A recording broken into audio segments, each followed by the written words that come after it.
Bueno, hoy terminamos endocrino. Hablé ya con la secretaria del departamento. Mañana arrancan medicina familiar, que es hematología con el doctor Macías. Entonces, seguramente ya están conectados con él y establecer el horario para que se reúna, ¿no?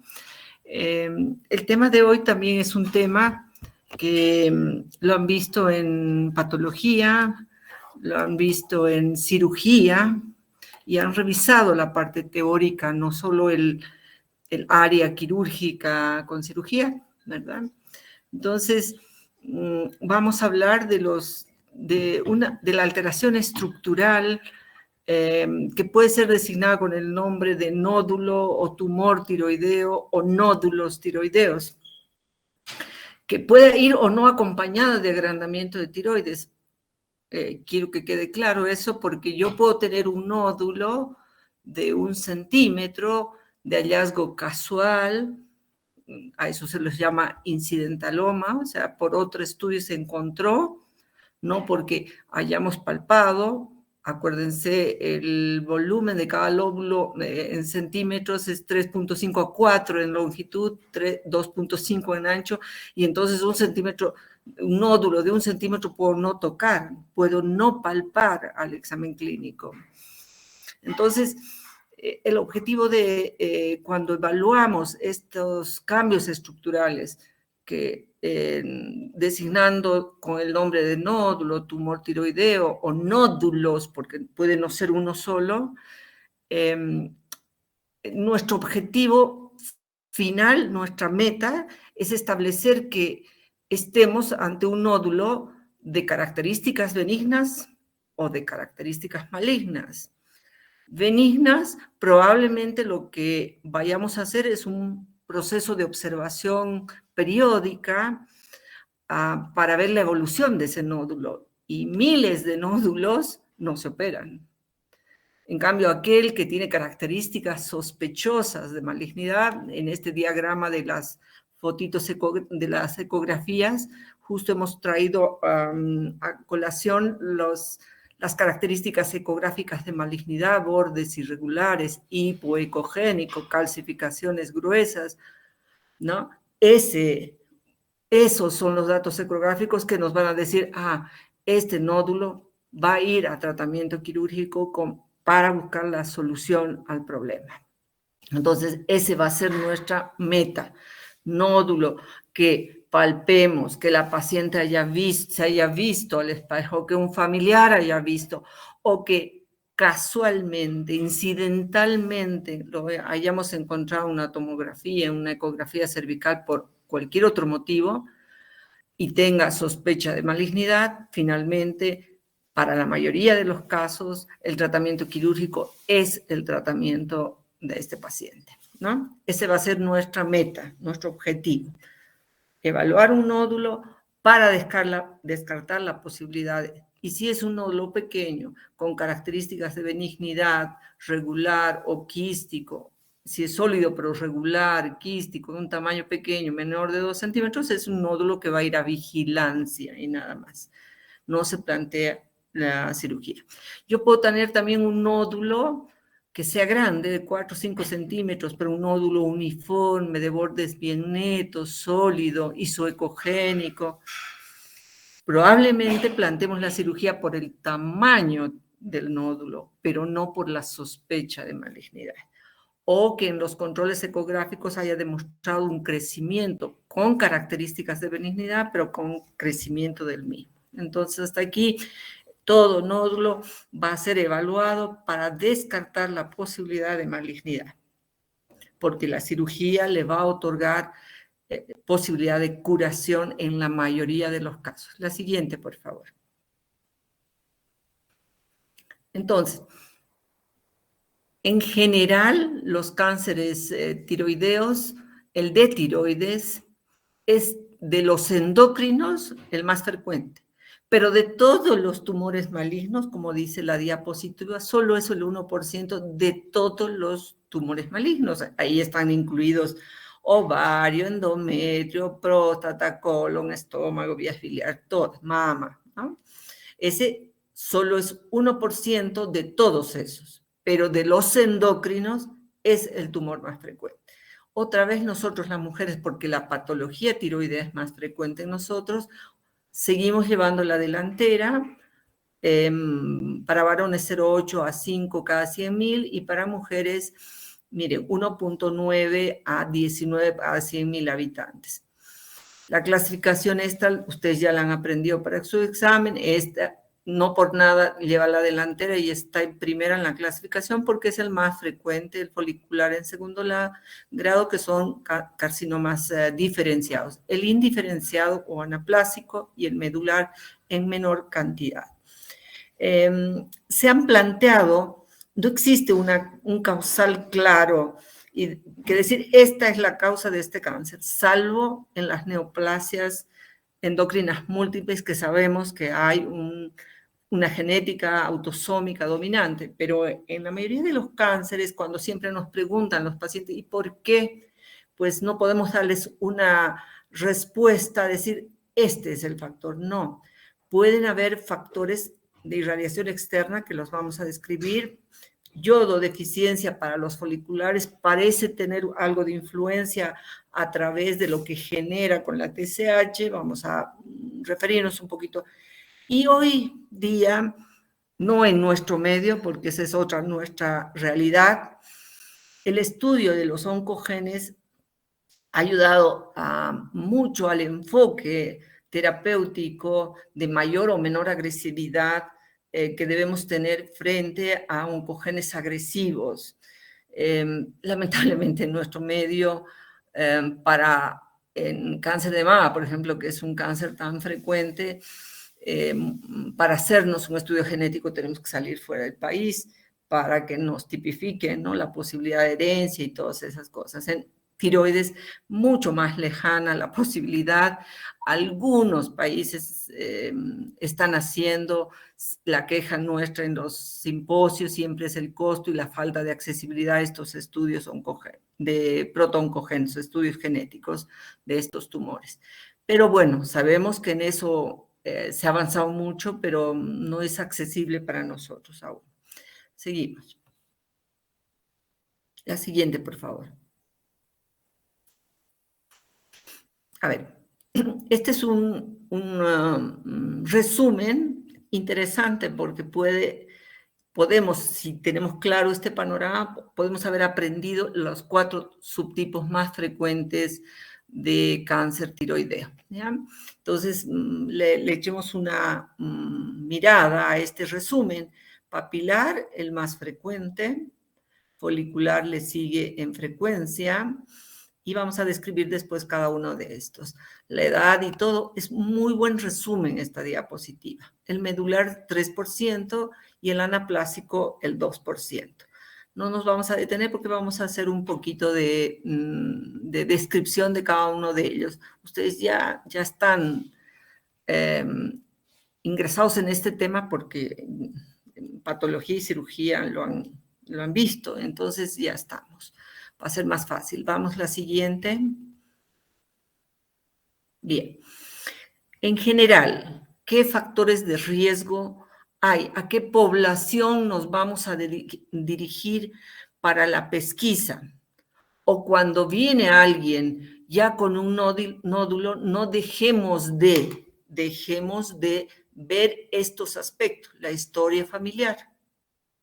Muy importante para estas neoplasias endocrinas múltiples. Estas son las de carácter genético. En estas, el estudio genético es muy importante e incluso el darle tratamiento anticipado. ¿Qué quiero decir? Si yo tengo un MEN2 familiar, MEN2 con cáncer medular, mamá tuvo eso, la hijita se le hace el estudio genético, es positivo, se le plantea la cirugía sin tumor tiroideo. ¿Qué quiere decir? Antecedemos a la enfermedad porque el cáncer medular en estas neoplasias endocrinas es muy agresivo, aparece en edad temprana. Por tanto, anticiparnos a la enfermedad es bueno y hacen tiroidectomía total para que esta persona no padezca un tumor. Es lo mismo que está ocurriendo en cáncer de mama. Aquellas familias que uno de los portadores y el resto de familia puede hacerse el estudio genético y es positivo, ¿qué están haciendo? Mastectomías con prótesis inmediatamente de prevención. Ni siquiera hay patología tumoral y los están haciendo. ¿Por qué? Porque el estudio genético es muy importante en este tipo.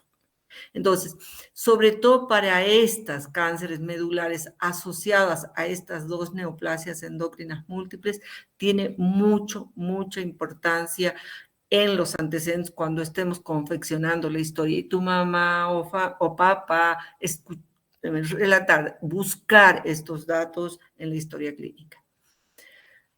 Habíamos dicho al inicio hablando de hipotiroidismo, que la deficiencia de yodo no era más problema nuestro, ¿verdad? Así lo habíamos dicho, porque nos yodaron la sal, aunque nuestro aporte de yodo no es el mejor, porque somos un país mediterráneo, porque tenemos menos frutos de mar que tienen más contenido en yodo.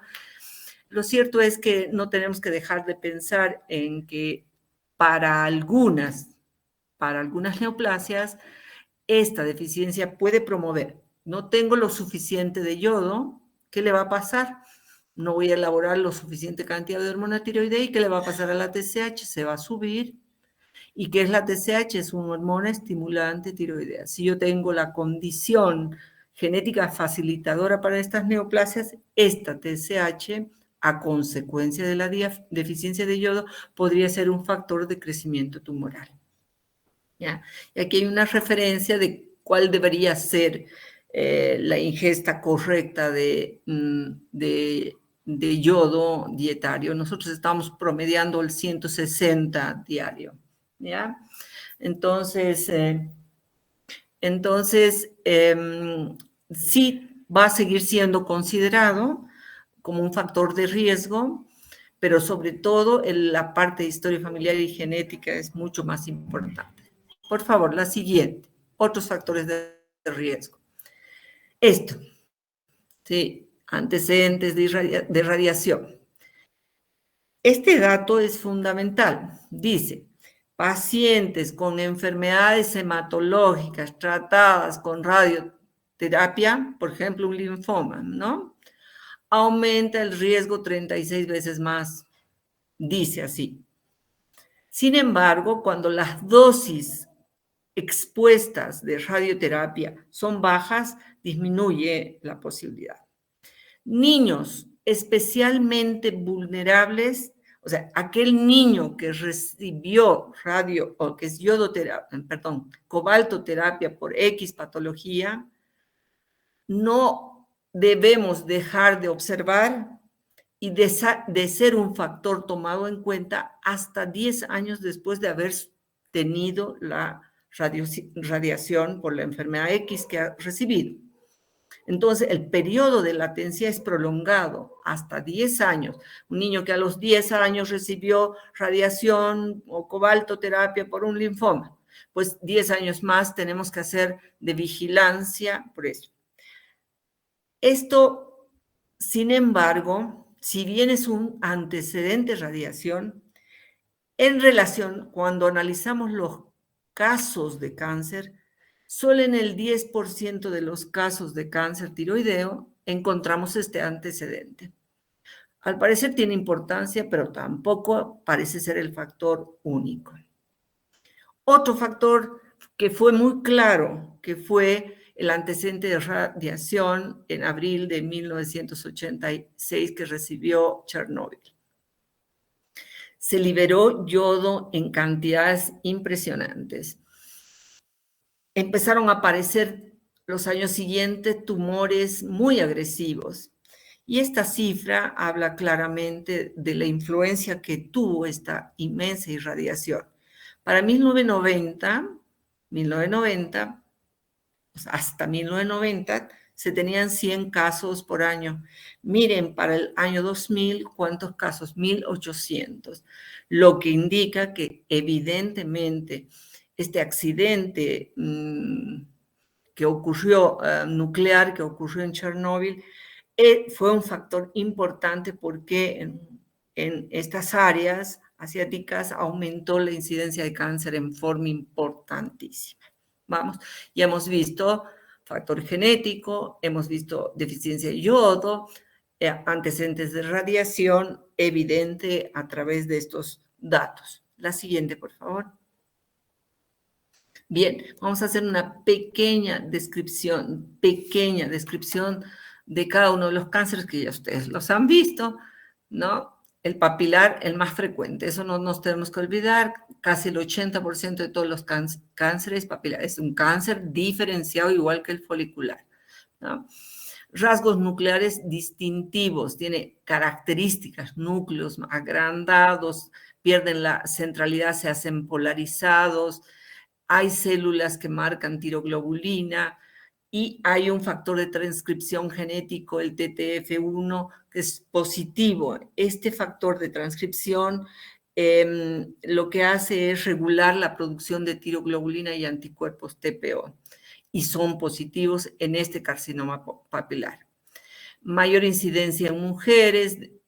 Nosotros siempre decimos, es malo, pero es bueno en su comportamiento, es de crecimiento lento, salvo algunas variantes. Pero miren esta alta supervivencia que tiene, 98% a los 5 años. Esto está haciendo que los diferentes equipos que trabajan con cáncer tiroideo, sobre todo la parte quirúrgica, estén planteando incluso en tumores, en tumores microcarcinomas papilares, que son tumores menores de 1 centímetro, ni siquiera hay 2 salas de investigación, una que no le están tratando quirúrgicamente y la otra que le están observando, o están haciendo variantes en estos cánceres confirmados con punción, observación nada más, y en otros tratamiento quirúrgico y evaluar qué pasa a 5 años, a 10 años. En las variantes clásicas, no en las más agresivas, el comportamiento de verdad es el mismo. Lo que está haciendo que los equipos de especialistas en el área estén nomás trabajando con seguridad en microcarcinomas papilares con observación, ni siquiera con hemitiroidectomía. Se pasó de una tiroidectomía total a hemitiroidectomía, a nodulectomía, sacar solo el nódulo y observar. Hay varias ramas de investigación y el tiempo nos dirá si de verdad tenemos que hacer eso, solo observar cuando estos tumores son pequeños y son variantes clásicas, no variantes agresivas. Se difunden, se hace metástasis por vía linfática.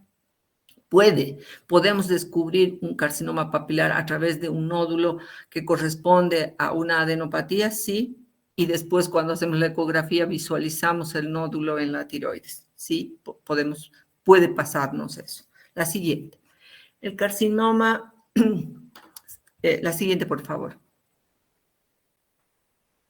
Esta variante difusa esclerosante con columnas, columnar y de células altas, ojo, tiene comportamiento más agresivo y ahí cuando nosotros tenemos el estudio citológico que hemos hecho en la punción biopsia del nódulo, si nos reportan esto, también nosotros tenemos que ser agresivos, no, tiroidectomía total y punto, por más que sea un tumor pequeño. ¿Qué alteraciones, qué proto-oncogenes se han encontrado en estos carcinomas papilares? El RET, el PTC, TRIC, mutaciones del RAS, del BRAF. Por tanto, esto va a ayudar más adelante a nosotros, porque por ahora a nosotros no nos ayuda y a muchos lugares tampoco ayuda, a establecer a qué nódulos tiroideos, o sea, con citología positividad, cáncer papilar, deben ser tratados más agresivamente que los otros. Vamos a la siguiente. Carcinoma folicular, diferenciación celular folicular, no rasgos nucleares, células tiroglobulina y TTF positivas, igual que la anterior. También podemos tener variantes mixtas, carcinoma papilar con variante folicular, sí podemos tener también. Estos como tal foliculares no más del 15%. y se ha visto que es más frecuente en áreas deficitarias de yodo o mujeres mayores de 60 años. Sin embargo, en nuestra área, que todavía tenemos una reposición subóptima de yodo, no tenemos más foliculares que papilares. Entonces, probablemente juega un rol, pero no tampoco absoluto, ¿no? Entonces, tenemos variantes histopatológicas, el pronóstico cuando el nódulo no es mínimamente invasivo, la mortalidad es realmente baja. En cambio, cuando un nódulo ha sido diagnosticado tardíamente, hay invasión de la cápsula, hay invasión vascular y la mortalidad se extiende al 50% a largo plazo. La siguiente, por favor. La siguiente. Tumoraciones de mayor tamaño que los carcinomas papilares, sí. Metastatizan estas por vía hematógena principal. También alteraciones genéticas asociadas o que se han encontrado en estos carcinomas foliculares. La siguiente. Aquí lo importante es saber qué grupos podemos tener. La siguiente, por favor. Carcinoma al que tememos, pero por suerte muy poco frecuente. Muy poca frecuente. Células totalmente y parcialmente indiferenciadas, alta malignidad, más frecuente en mujeres mayores, baja incidencia, por suerte, de todos los cánceres tiroideos, menos del 5%, alta mortalidad, se dice que tras diagnosticado no más de 6 meses, de 3 a 6 meses tras su diagnóstico. Tumoración de crecimiento rápido, vamos a notar una masa dura, poco móvil, que rápidamente compromete estructuras peritiroideas, dando lugar a compromiso del nervio faríngeo, dando disfonía, ronquera o tráquea, disnea. Entonces, son muy, muy agresivos. Hay alteraciones, mutaciones descritas asociadas a este carcinoma indiferenciado y rápidamente metastatizan a pulmón, huesos, cerebro. Todo el tratamiento es paliativo. Paliativo quiere decir, como son compresivos de tráquea, tal vez incluso tenemos que hacer una traqueostomía para la paciente, darle posibilidad de que respire adecuadamente, ¿no?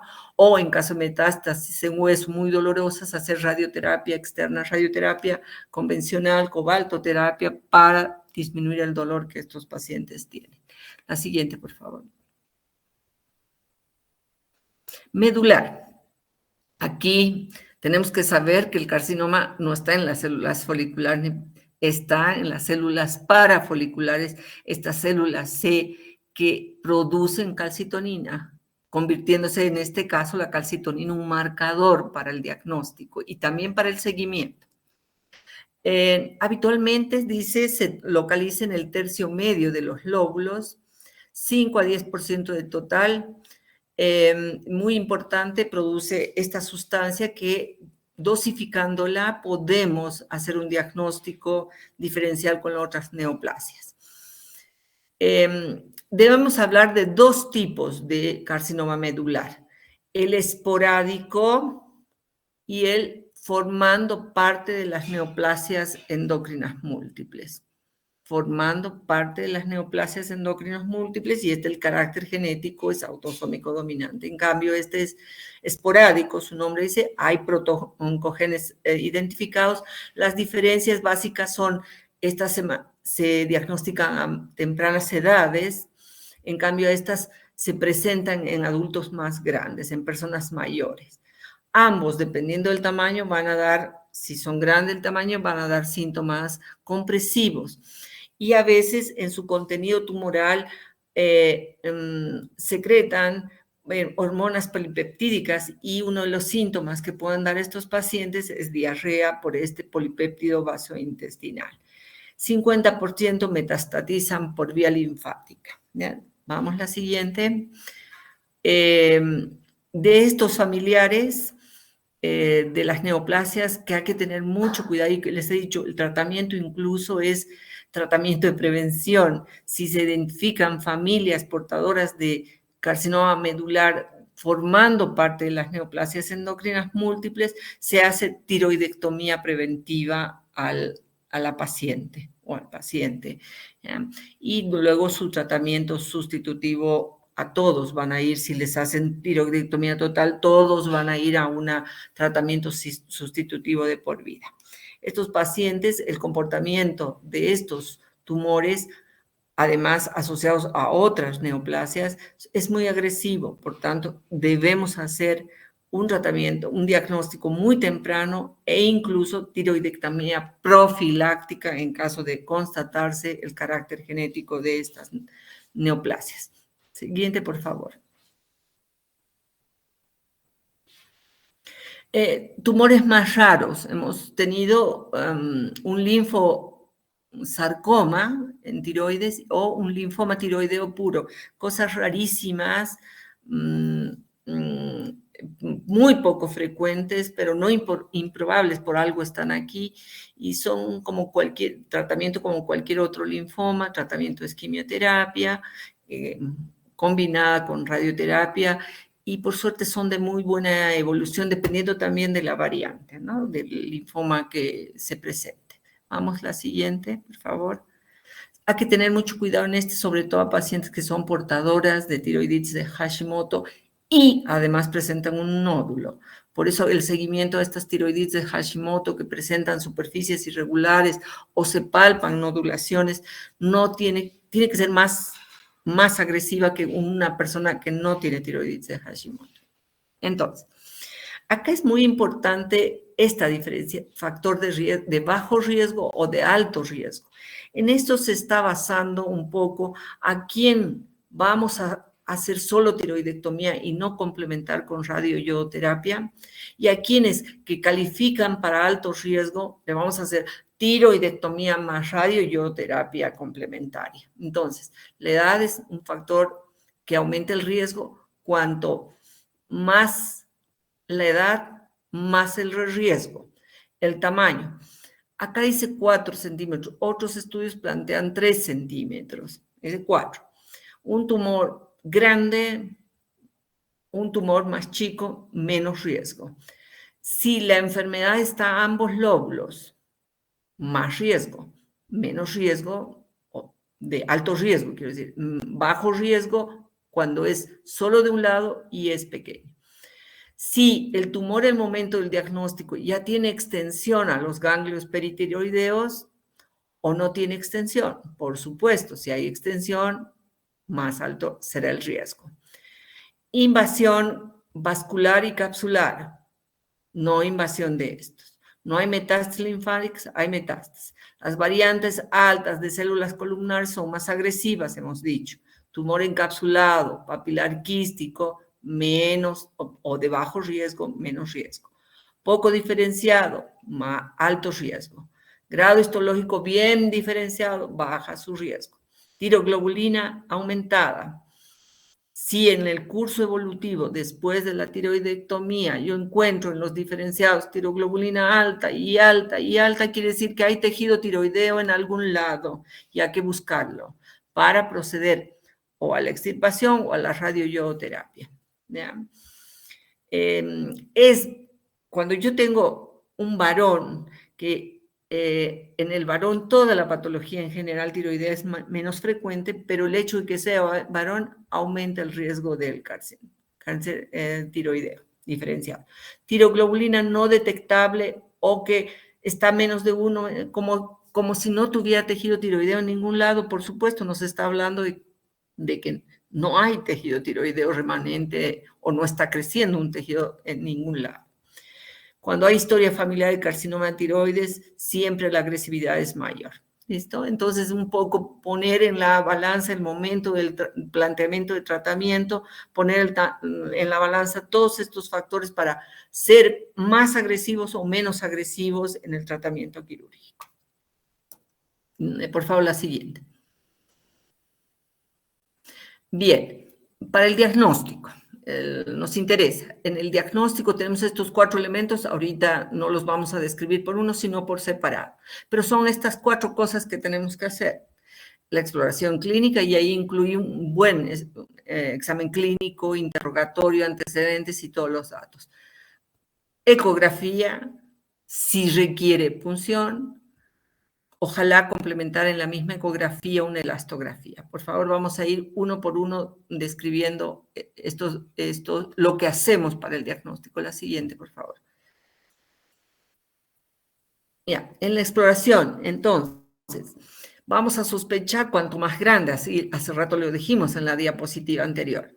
Si la consistencia del nódulo que estamos palpando es dura, pétrea, si cuando le pedimos que deglutan en condiciones de benignidad, la tiroides en general asciende y desciende con el movimiento de la deglución.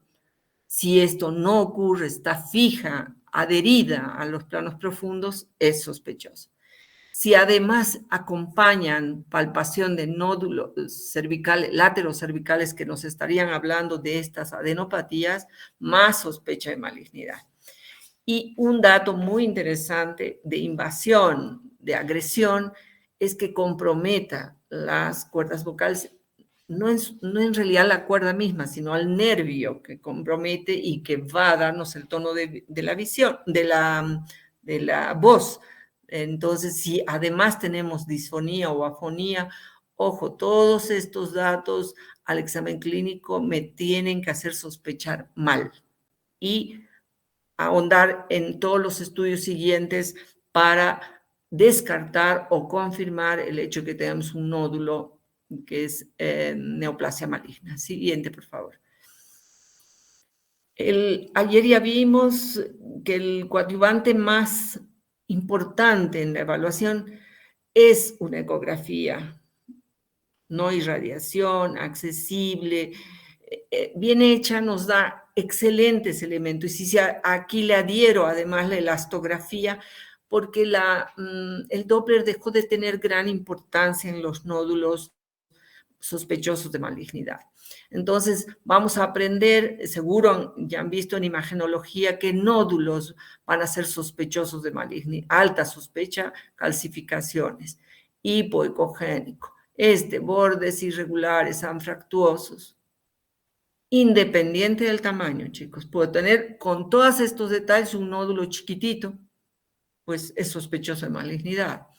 Y si es además grande y tiene calcificaciones, hipoecogénico, bordes irregulares, elastografía dura, cuando le pasan el elastógrafo es duro, es pétreo, es sospechoso de malignidad. ¿Ya?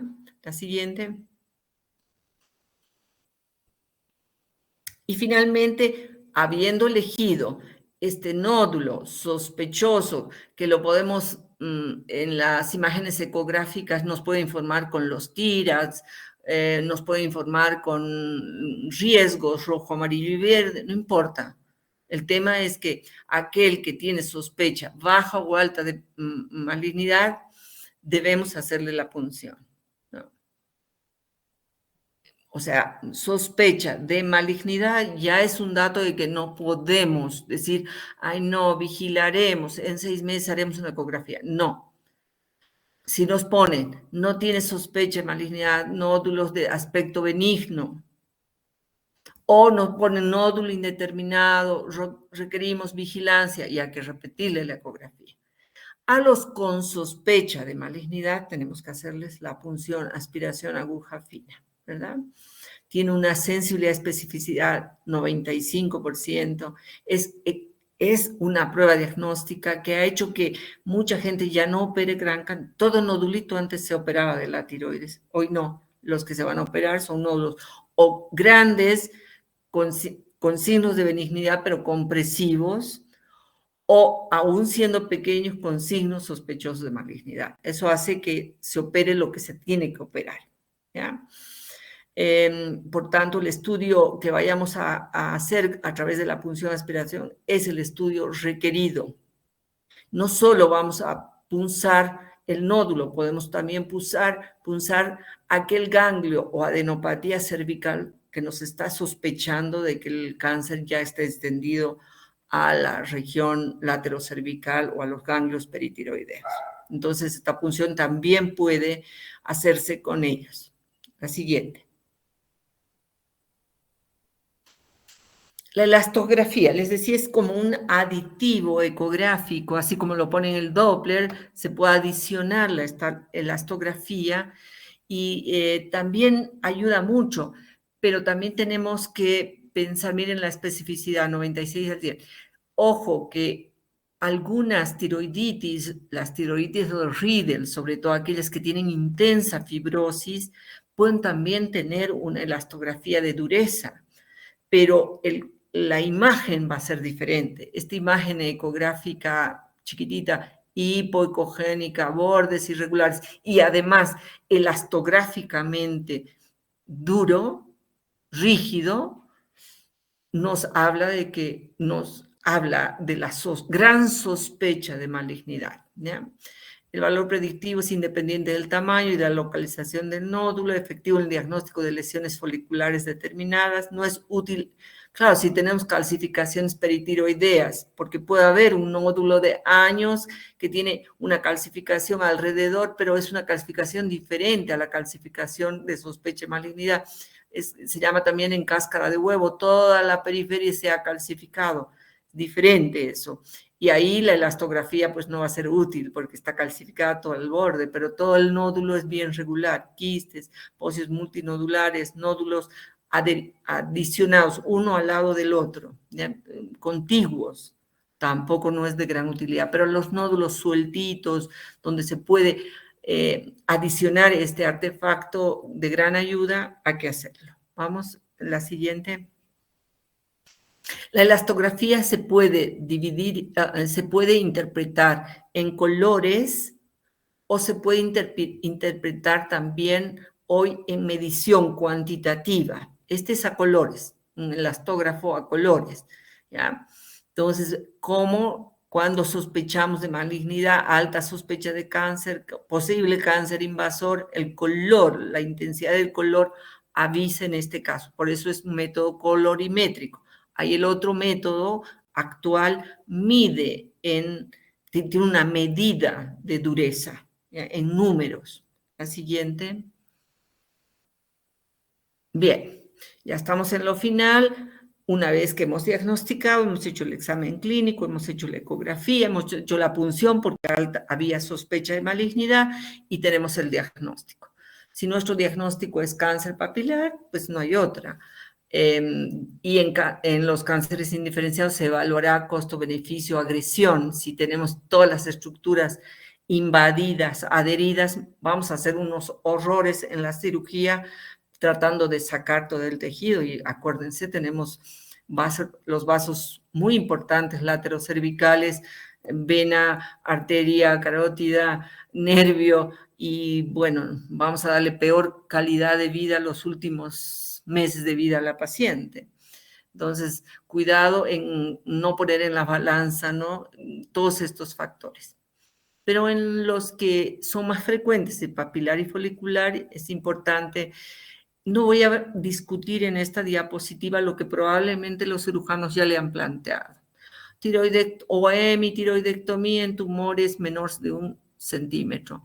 Tiroidectomía total, tumores de más de 1 centímetro, porque pueden ser multifocales y de un tiempo en el otro aparecer el nódulo. Entonces, nosotros seguimos sugiriendo que vayamos a tiroidectomía total.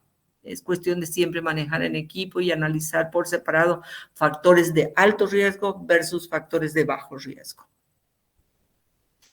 Se debe estadificar el tumor.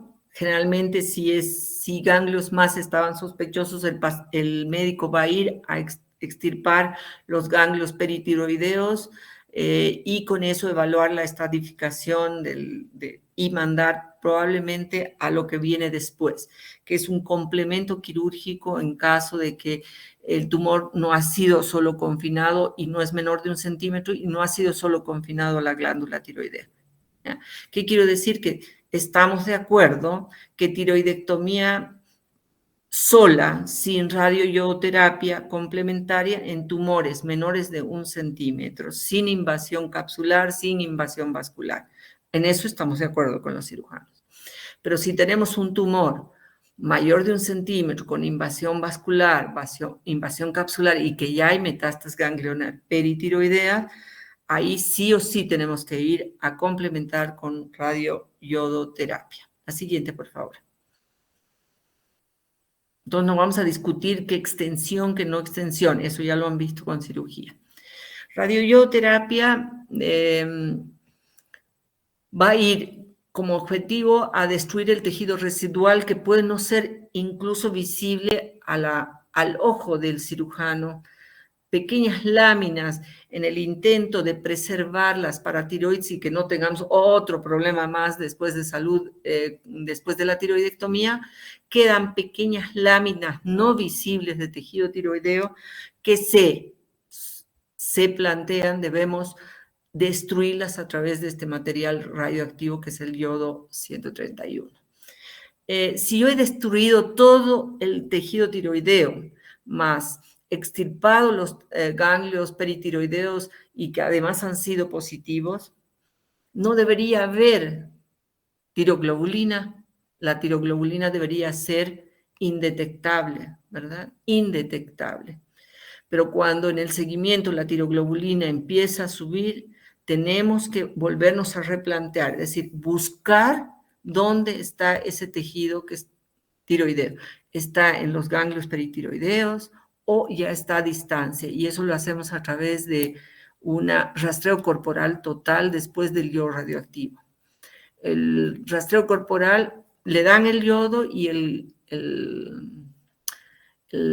método va en la cámara gamma, va a captar todos los lugares donde el yodo va recorriendo. Ahí nos tenemos que acordar qué hace: glándula salival, tubo digestivo, y de ahí la mayoría es eliminada por medio de los riñones y queda un buen porcentaje en la tiroides, pero la tiroides no la tenemos, entonces no tiene que ser detectado a través. Si hay, tenemos que buscar a través de esto que es el rastreo corporal total, ¿ya? Quimioterapia es poco útil en carcinoma diferenciado tiroides, pero se está haciendo en linfomas tiroideos, por supuesto, y quimioterapia alternativa en casos donde ya no se plantea más cirugías, sobre todo en los carcinomas anaplásicos. Radioterapia útil en metástasis para el dolor y nada más. En relación a la supresión de TSH, otra vez recalco, en estos grupos de pacientes debemos dar hormona tiroidea que logre en dosis no poner la hipertiroidea, pero permitirle a la TSH estar frenadita del rango inferior, digamos, yo voy a poner solo un ejemplo, 0,3 a 4 es el valor normal, pues tengamos a la TSH 0,3 o 0,2 en el rango inferior bajo, ¿no? El límite inferior, o si podemos pegadito al límite inferior. ¿Para qué? Al no tener TSH, no va a estimular algún resto tiroideo que puede quedar y estimular su crecimiento. Es decir, que si al paciente le dejamos con dosis de hormona tiroidea subóptima, sube la TSH y la TSH baje, va a poder estimular restos tiroideos y provocar, ayudar, coadyuvar en la recidiva del tumor, ¿ya? Por eso a este grupo de pacientes con cáncer tiroideo y sobre todo con altos riesgos, datos de alto riesgo, tenemos que suprimir la TSH a través de darles una dosis normal alta de hormona tiroidea que le permite tener la TSH discretamente suprimida, pero no generar también datos de hipertiroidismo iatrogénico, ¿ya? Que no esté taquicardia, temblorosa, que no tenga insomnio, pérdida de peso, no. Tratar de, eso lo obtenemos clínicamente y luego lo verificamos a través del laboratorio T4 y TSH, que la TSH esté quedando con 0,2, con 0,1 y con una T4 en el rango medio superior, pero no fuera de rango, porque fuera de rango la vamos a tener tóxica la paciente hipertiroidea. La siguiente, por favor, creo que con eso. El seguimiento, ya hemos dicho, tiroglobulina para los diferenciados, calcitonina para el cáncer medular, el rastreo corporal también forma parte del seguimiento para pesquisar metástasis, pero nosotros cuando tenemos tiroglobulina óptima, lo que hacemos es una ecografía cervical, vigilar. Si nuestra tiroglobulina está indetectable, no tenemos por qué estar buscando un resto tiroideo o una recidiva del cáncer tiroideo. Recomendar, bueno, esto de la TSH recombinante es algo que no es aplicable en nuestro medio, no tenemos. A nuestro paciente que le queremos llevar a un rastreo corporal, lo tenemos que tener hipotiroideo con suspensión de la hormona tiroidea por lo menos 15 a 20 días y hacerle el rastreo corporal. En cambio, en otros lugares donde tienen TSH recombinante, le inyecta, no le suspenden la hormona tiroidea, le inyectan TSH y pueden llevarla sin generar hipotiroidismo, por supuesto, y le llevan al rastreo corporal. Esto es algo que nosotros no lo hacemos porque no tenemos esto, no contamos con eso. Y hemos hablado de la tiroglobulina y el rol que juega importante en los cánceres diferenciados, papilar y folicular, en los dos, ¿ya? Porque hemos sacado la tiroides, eso les explicamos siempre, saco toda la glándula tiroides, tiroglobulina no tiene que casi verse en plasma. La siguiente. Ay, esta me quedó una diapositiva horrible, muy chiquitita, para mí que soy casi ciega, me queda re chiquitita, pero vamos a tratar de hacer lo mismo que hemos hecho hasta ahora como un resumen. Cáncer diferenciado de tiroides, vamos a catalogar a los grupos. Gracias, muchas gracias. De bajo riesgo, que es lo que hoy se está planteando, ¿bien? Lobectomía más itzmectomía. Si tenemos la variante agresiva con márgenes positivos y no se resecó todo, vamos a tener que complementar con una tiroidectomía total. Pero si el tumor es monofocal, menor de 1 centímetro, sin invasión, ahí queda y en vigilancia. No va a yodo radioactivo ni nada. Vamos al otro.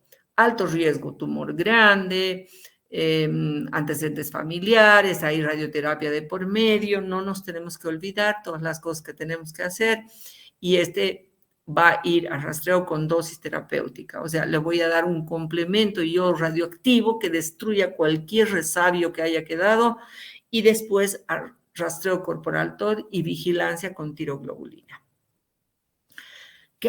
Esto es lo que plantean hoy, ¿no? Ser menos agresivo en aquellos tumores de bajo riesgo, muy pequeños, que no son variantes agresivas. En cambio, cuando son de alto riesgo, seamos no más agresivos, porque después si no tenemos que estar volviendo a operar al paciente. Seguimiento después, ya lo hemos hecho. O hemitiroidectomía más itzmectomía, o tiroidectomía total más ablación seguro después, con yodo radioactivo. Entonces, hacemos después de todo eso un seguimiento a los 3 meses, le estamos dando ya hormonoterapia desde el día siguiente que recibe el yodo radioactivo en caso de que haya recibido.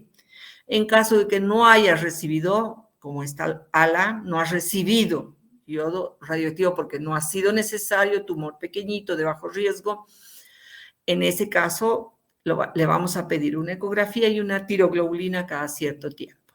Nosotros hasta los 5 años les pedimos cada 6 meses. Aquí al inicio cada 3 meses y luego, si ya no hay evidencia, cada 6 meses, ¿no? Cada 3 meses vigilamos que la TSH esté suprimida sin generar hipertiroidismo y hacemos una vigilancia de la tiroglobulina, de los anticuerpos antitiroglobulina, y hacemos, si mi paciente tiroglobulina está bajo, indetectable, puedo evitar generar hipertiroidismo dándole una dosis un poquito menor a la planteada para inhibir la TSH. Y si no, si la TSH está detectable, es muy importante hacer una vigilancia posterior a corto plazo, una ecografía, ver si esa tiroglobulina no está subiendo, porque si está subiendo, esto tenemos que hacer. O buscar a través de un rastreo corporal dónde hay y si es resecable o no, resecar y luego dar nueva dosis de yodo radioactivo. ¿Ya? Esto es lo que solemos hacer. Para ustedes es importante solo que tengan idea que los diferenciados van a tiroidectomía o parcial o total de acuerdo a la agresividad. Si son poco agresivos, hormonoterapia de reemplazo y punto. En cambio, si son agresivos, tener mucho más cuidado en la vigilancia, si es necesario nuevo rastreo, dependiendo de la tiroglobulina. La tiroglobulina en los diferenciados es el que nos va a indicar, igual que la calcitonina en el cáncer medular, es el que nos va a decir recidiva o no recidiva, porque si a mí me sacaron toda la tiroides, es un cáncer medular, y me hacen en 3 meses o 6 meses determinación de calcitonina y está alta, o antígeno carcino embrionario está alto, pues eso no está bien. Hay que buscar dónde está la masa tumoral, la metástasis y plantearnos si es posible resecar y si no es posible, ahí en carcinoma medular hay algunas alternativas en quimioterapia. ¿Ya? Bien, creo que es eso. Hemos terminado, Steph. Hemos terminado. Si hay preguntas respecto a esto, a nosotros nos interesan básicamente las cosas, porque no son especialistas, necesitamos saber cómo nos manejamos con estas neoplasias, y ustedes que dentro de poco van a estar ya haciendo atención primaria, no dejar de palpar la glándula tiroidea, de pedir una ecografía en caso de que ustedes tienen duda o están viendo, visualizando, tocando un nódulo, y de esa manera encaminar al nivel correspondiente para que se termine la evaluación de ese nódulo, ¿ya? Pero tenemos que buscarlo. Listo, si no hay preguntas o alguna pregunta en el grupo, y con eso hemos terminado el capítulo de endocrino. ¿Ya? Creo que no hay preguntas, o hay. Listo.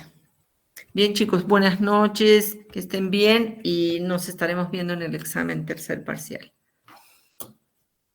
Muchas